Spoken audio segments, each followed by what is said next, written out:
A doctor can never live without patients, but patients can certainly live without doctors. This is the reason why we make it a sort of a business where we hide things which are obvious and try to project things which interest us and gets us money. Number two, most, mark my words now, most, if not all, that we have been doing has resulted in more misery to mankind than any benefit to mankind. I'm telling you this from inside the business. I'm looking at it. I've got out of the system and I'm looking into the system. And that's why now I'll give you a clinician's view of holistic concept in medicine. This is what I call as the wellness concept. You would be surprised. A professor of medicine in the United States of America asked one of his new residents, who is a patient? The answer was, a man or a woman who sees a doctor becomes a patient. And she asked the same intern, when does he become a man or a woman again? The answer was rarely ever, if ever. This is what Dr. Larry Dossey was saying about predicting the future. If you are interested in physics of predicting the future in medicine, please read this article in the British Medical Journal. It's called Predicting the Unpredictable. Predicting the Unpredictable. This is written by a physicist who teaches physics in the Strathclyde University in Glasgow. His name is William Firth, F-I-R-T-H. And the article is on the 26th December issue of the British Medical Journal, 1991. Get onto the internet, get this article and read to see how it happens. And I'm going to show you data which shows that people who go for a regular checkup are the ones who have 3 times more death than those who probably don't do that. The whole person healing was probably the original concept of modern medicine. Hippocrates said, cure rarely, comfort mostly, but console always. But we very soon forgot Hippocrates. Though we take a Hippocratic oath in the name of Hippocrates, we have been hypocrites all through. Friends, this is the great science, the mother of most wisdoms in this world.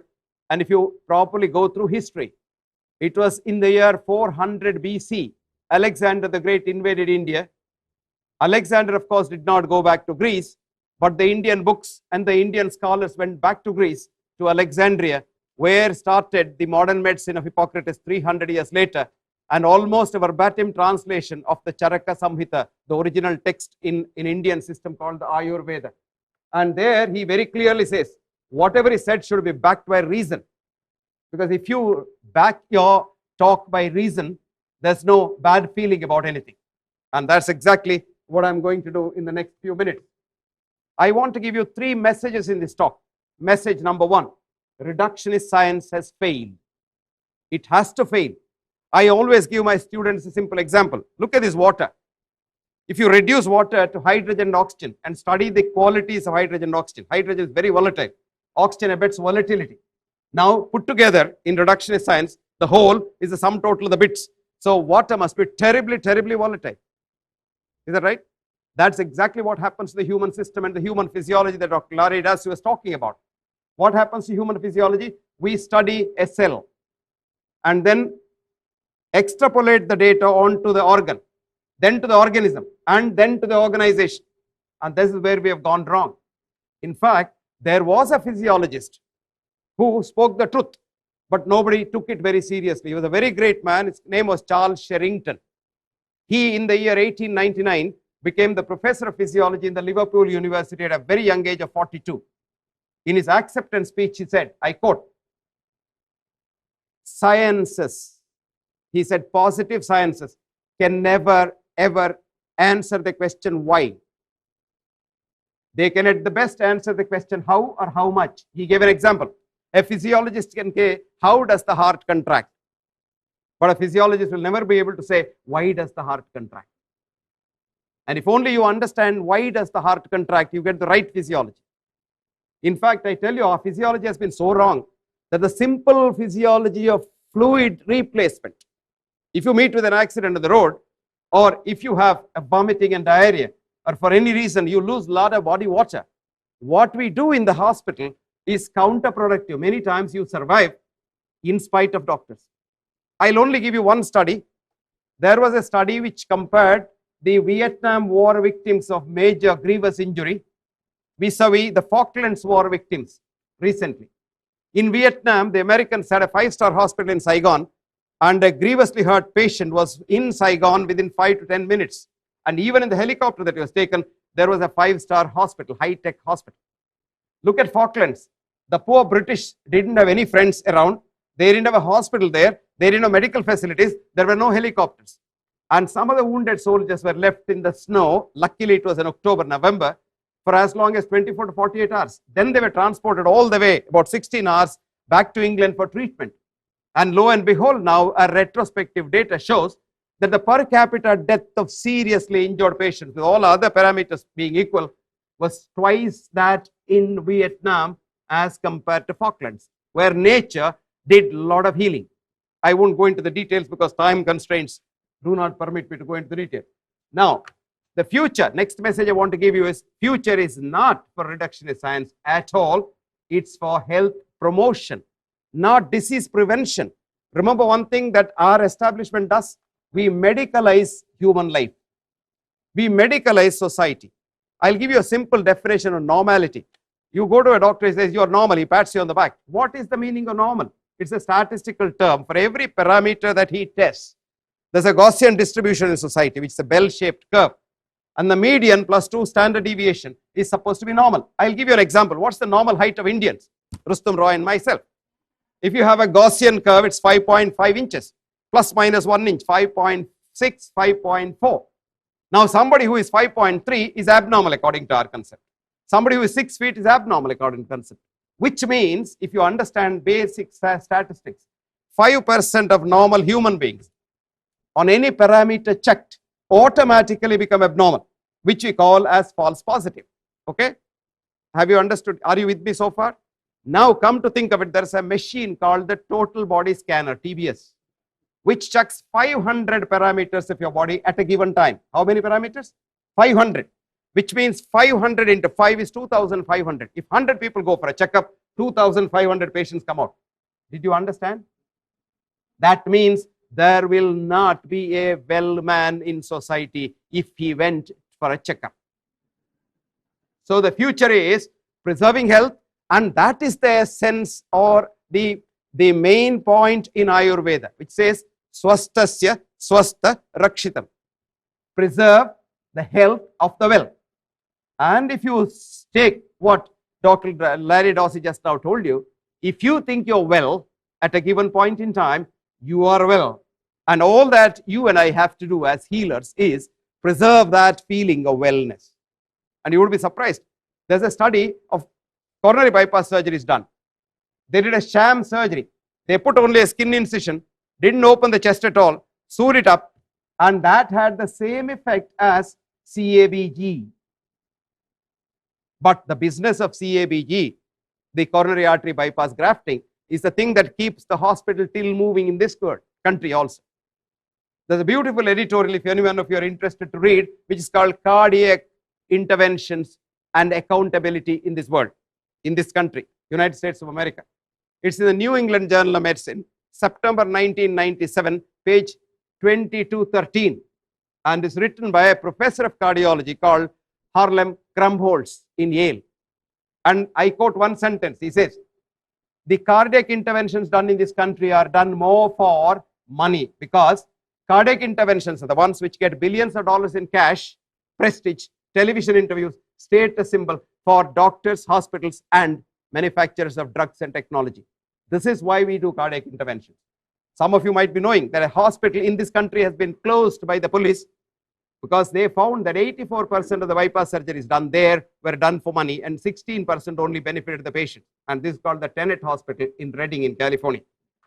The third thing is, the human body does not follow the linear laws. If your blood pressure today is high, and if I claim to lower it with a chemical poison that I give you, it does not mean as time evolves, it will be held like that for your good. You will be surprised to know catastrophic things happen. This is called the butterfly effect. Edward Lorenz who propounded the original hypothesis for predicting the weather, found out weather predictions rarely ever, if ever, come correct. And he propounded another hypothesis to balance that. It's called the butterfly effect. He said, after I have put all my data into my computer, if a butterfly moves its wings in Beijing in China, there could be storms in New York after a month which I cannot account for. And that's exactly what's happening in the human body. This is called the Lyapunov effect, non-linearity. It goes on increasing something else. So human body follows the non-linear science. Now there's a science of chaos, fractals, and holism. Nothing is integer in the human body. What is the heart? Is it a square? Is it a round? Is it oblong? Is it a triangle? No. But still we use the linear integer laws. We say the ejection fraction of the heart is 60% or 55%. Absolutely wrong. Ejection fraction can change depending on your mind. Did you know that? Where is the mind? Never mind. But the mind can change your ejection fraction. When you're very happy, your ejection fraction can be more. When you have tranquility, your heart rate comes down, ejection fraction goes up. When you're worried, if I told the patient, look, my God, your 4 vessels are blocked, you're not going to live long, ejection fraction goes down. And ejection fraction could go down so much that he may drop down dead. I'll give you a concrete example. We had a professor of radiotherapy, very eminent professor. He was 75, hale and healthy. His wife was bothering him. You haven't gone for a checkup. So he went to one of his old students who was a cardiologist. And the man said, he checked him up and said, oh, sir, you are fit as a fiddle at 75. You look like 25. But just let's have an ECG. So he lied down and the ECG came out. And as it was coming out, he saw, the cardiologist saw, I'll show you what ECG is.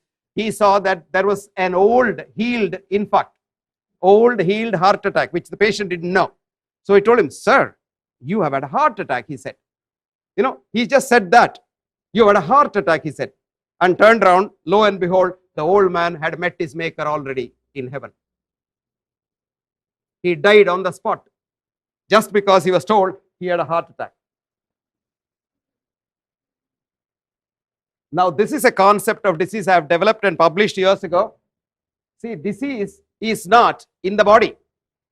Disease is all over the place. It starts in the mind. The seed starts in the mind. It is aspected by your gene and it's nurtured by the cosmos, your environment. And what happens in the body, like your cholesterol or whatever you want to call it, is only a transitory thing. And disease ultimately is a culmination of all these things.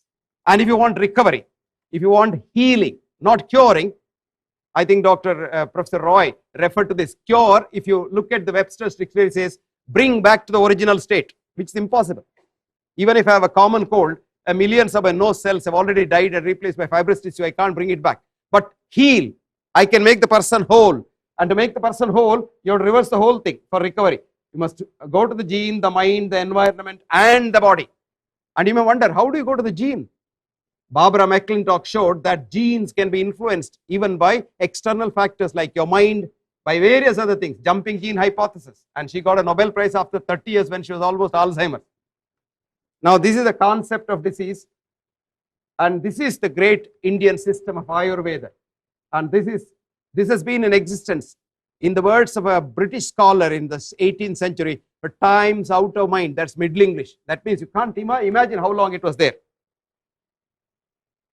Many of you are told, or almost all of you must be thinking, smallpox vaccination started with Edward Jenner. Far from it. Edward Jenner did an anecdotal criminal thing. He had an errand boy in his shop called James Phipps, who was 13 years old. And one Thelma Russell, who was his patient, came and told him, Dr. Jenner, I won't get smallpox. He said, how are you so sure? I had cowpox. How are you so sure that if you have cowpox, you don't get smallpox? I am absolutely certain. So what does he do? He asks her to get some cow lymph and injects it onto this boy without his knowledge. Lo and behold, James Phipps had a near fatal disease of cowpox. He just survived with the skin of his teeth. And what does Jenner do next? He wants to experiment. He gives him a live pus of a patient who died of smallpox the previous day. And the boy did not get smallpox. That's the anecdotal experience. But in 1747, there was a British doctor who was an FRS, fellow of the Royal Society is like the Nobel Prize. And he was a fellow of the Royal College of London. He went over to India for 20 years to study prospectively the vaccination system in India. I'm not going into the details, but what he wrote to the president is, this is a system which is 90% effective in the vaccinated group, vis-a-vis 90% failure in the unvaccinated group. 90% of those unvaccinated died, 90% of those vaccinated survived. And this is a method which has been there, and it's authentic, and it's antiquity. So you can now recommend Jenner's method for general use, and that was in 1747. The yogic powers, I don't know how many of you have read this beautiful book. If you have not, please read it. It's called Occult Power, Occult Chemistry, Occult Chemistry, OCCULT Chemistry, written in 1920 by Annie Besant. Annie Besant was teaching physics in Oxford, and she had a boyfriend called Charles Leadbeater, who was also teaching physics. Both of them left that, went to India. Of course, Charles didn't marry Annie. Annie became an Indian. She started the Indian National Congress and the Theosophical Society. But they have written a book. They used to get into yogic stance and could foresee things. And you would be surprised, in this book, they have described the atomic structure of 9 elements from hydrogen to helium at a time when none of these known things were there, and they're absolutely accurate. This was written in 1920. Read that book now. Now look at this. This is the heart in our modern physiology. Now, if you go back about 15,000 years ago, in Indian wisdom, there is a beautiful stanza which describes the heart, which says, the heart is like a lotus bud kept upside down, with the tip slightly to the left, between the 2nd rib and the 7th rib in the chest. And it says, from the bottom starts a stalk which bends over, carrying God's power, mark my words, God's power to every part of the world. That's the aorta, taking blood to all parts of the world. And we knew about the heart's function way back thousands of years ago. That's why the name Hridaya. Hrit means you pump. Hrit means you suck. Da means you pump. So it said the heart pumps and sucks blood. This was written thousands of years ago. And what did modern medicine know? In the year 217 AD, 217 AD, Galen wrote, blood circulates from the liver. It comes to the liver, goes from the liver through the heart onto the body. For 1400 years, for 1400 years, every ass of a scientist agreed with him. It was only in 1628, a practicing doctor in London who saw a fire hydrant suddenly thought the heart must be the thing, and he went back and dissected a lot of animals and wrote De Motu Cordis in 1628, circulation from the heart. And he was to be killed. Exactly the 3 things. He said he was a heretic. He went against Galen. He is unscientific. So he ran under the cover of darkness to Germany for 1 year, hiding there, and came back after 1 year to present his thesis, hypothesis, and placed it on thesis in the king's approval. And in 1629, De Motu Cordis was accepted. See, this is the progress of modern science vis-a-vis what happened in the past.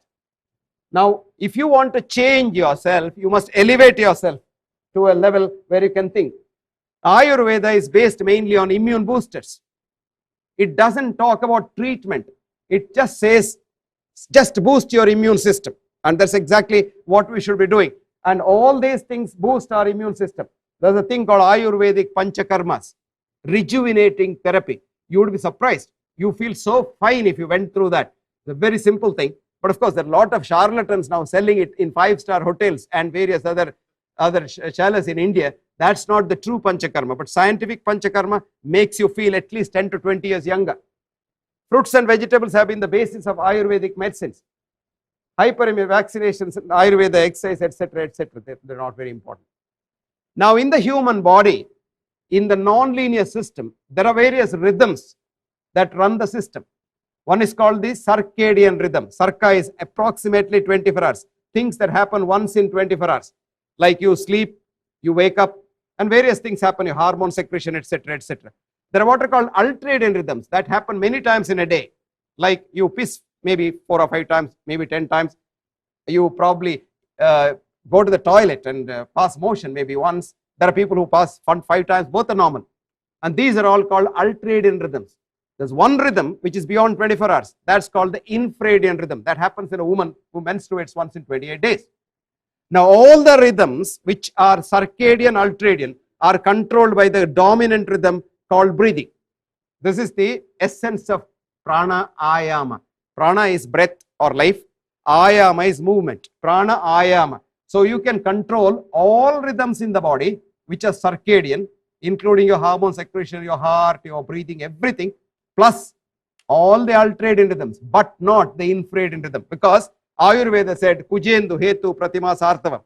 Every month a woman menstruates once in 28 days because the gravitational force of the moon. We laughed at it. We laughed at it.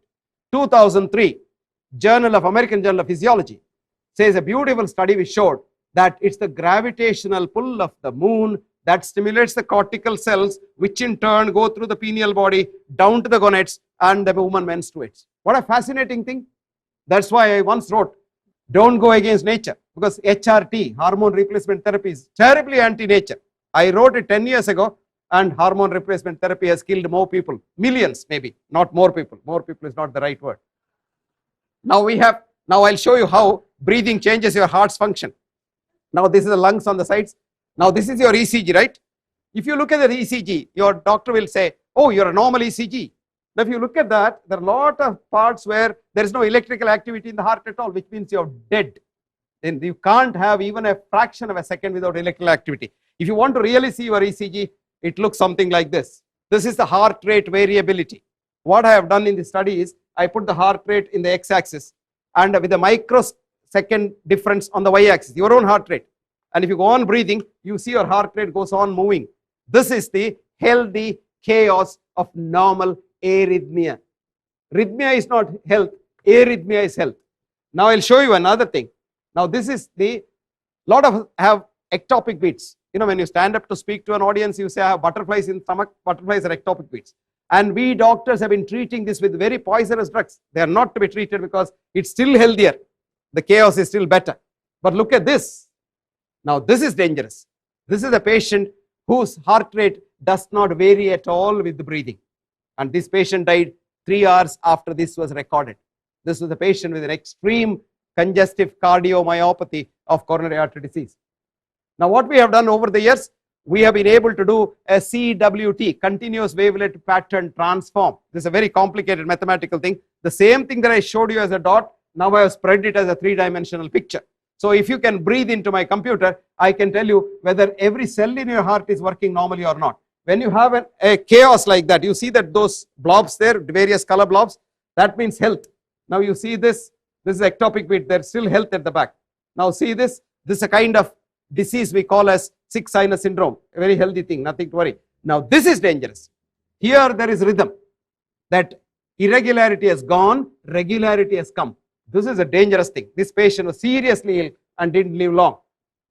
Now we did it, pranayama studies on patients in a yoga institute in Bombay, and we found that all parameters of their heart's function improve with 4-vessel coronary artery disease, who were told in the hospital that without bypass surgery they'll die in 3 months. They're all alive 5 years later, and not only that, their hearts are absolutely normal now. So we did this study and followed it up and showed that it really works even with the conventional reductionist parameters.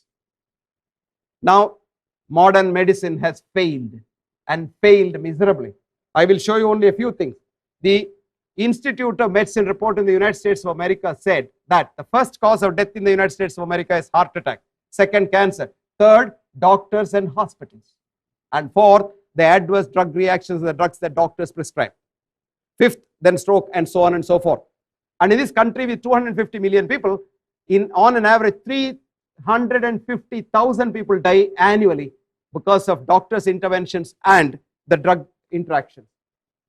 Now the third thing, doctors went on strike in Israel a couple of years ago for 3 months. They were not working at all, and there were no private doctors in Israel.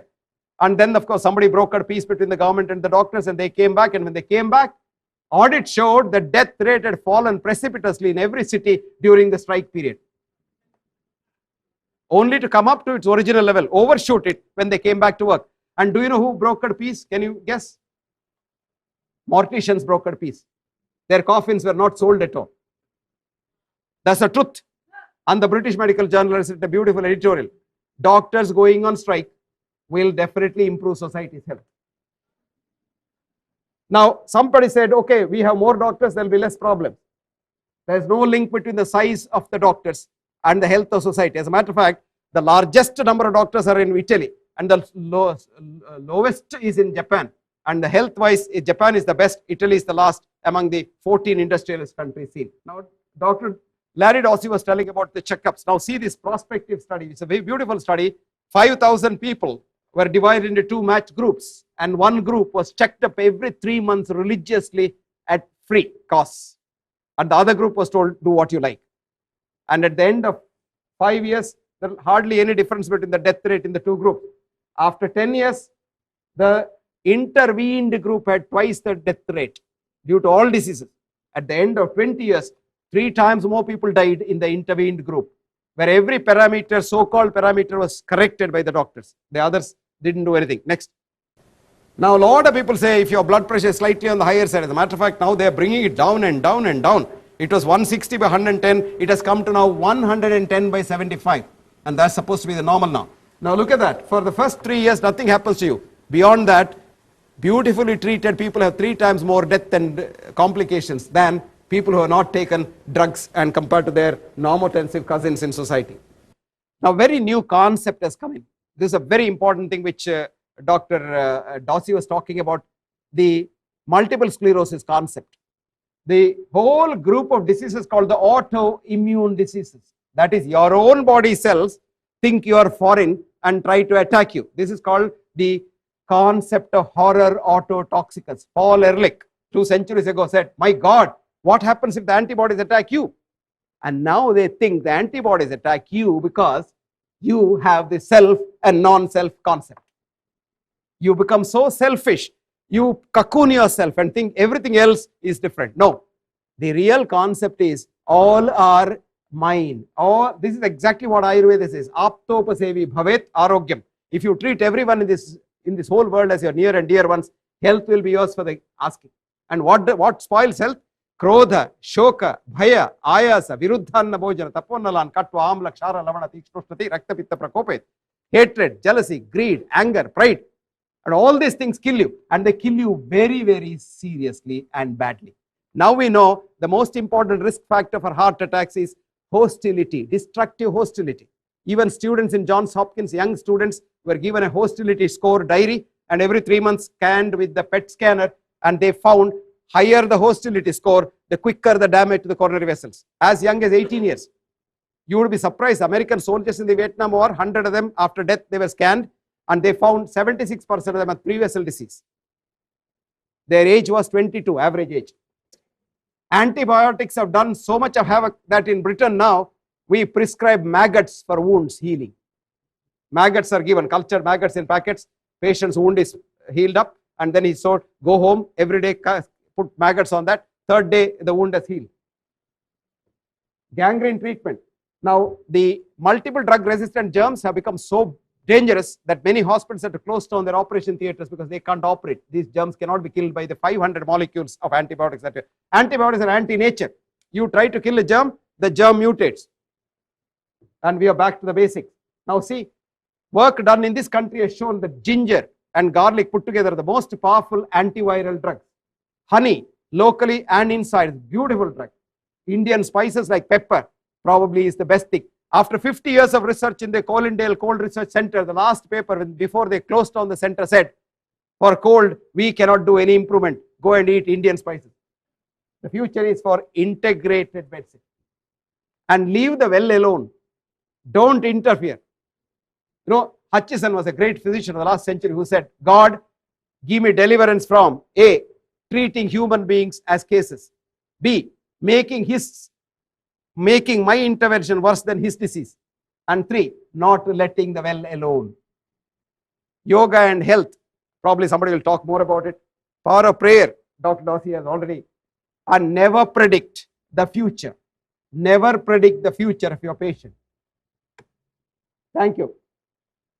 So thank you very much for a very patient hearing.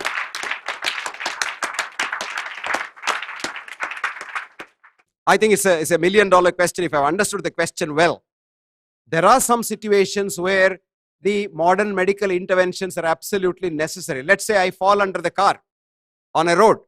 I can't be doing yoga and saying that I'll get better. I'll have to be fixed up probably at that time. But what I also stressed in the meantime was our own interventions in the intensive therapy units have also been audited to find that we overdo things. So a judicious mix of what is best in the various systems, because no system is complete in itself for the simple reason that human beings are imperfect. So you can't have a perfect system of modern medicine, you can't have a perfect system of Ayurveda, you can't have a perfect system of Qigong or what have you. But then there are such a lot of good things, and what we should do is we should take the chaff from the wheat and throw the chaff out and eat the wheat only. And that's what's called integrated future course. That's what I was trying to understand. Have I answered your question, madam?